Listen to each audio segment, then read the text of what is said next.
आइए अब डिटर्मिनेंट की प्रॉपर्टी 9 देखें।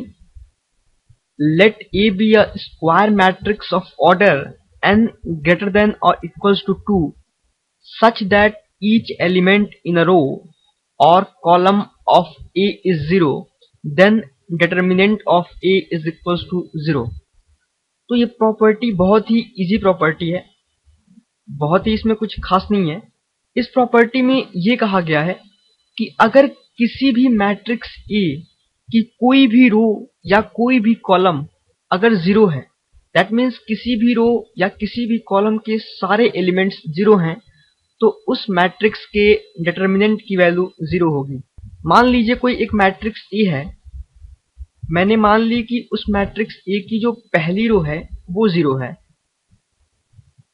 और बाकी सारे एलिमेंट कुछ भी हों, मान लीजिए ए है, बी है, ये सी, ये डी, ई और एफ।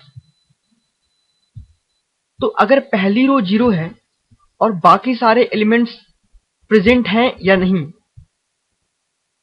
तो इस मैट्रिक्स के डिटर्मिनेंट की वैल्यू हमेशा जीरो होगी। क्योंकि अगर मान लीजिए मैं इस मैट्रिक्स को रो 1 के अलोंग एक्सपेंड कर दूं, तो 0 into the value of determinant plus 0 into the value of determinant plus 0 into the value of some determinant, that will 0। तो आइए हम इसे रो 1 के अलोंग एक्सपेंड करते हैं ताकि ये कंसेप्ट और क्लियर हो। तो अगर हम इसे रो 1 के अलोंग एक्सपेंड करें तो 0 into determinant of B C E F, B C E F minus 0 into determinant of A C D F, A C D F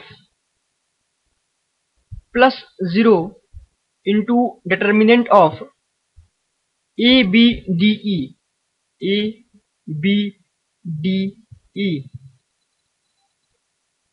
So when you multiply these determinants with 0, you will always get 0. So 0 minus 0 plus 0, it will give you 0. तो अगर किसी भी matrix की कोई भी रो या कोई भी कॉलम 0 है, तो उस मैट्रिक्स के डिटर्मिनेंट की वैल्यू हमेशा 0 होगी। ये इस प्रॉपर्टी 9 में कहा गया है।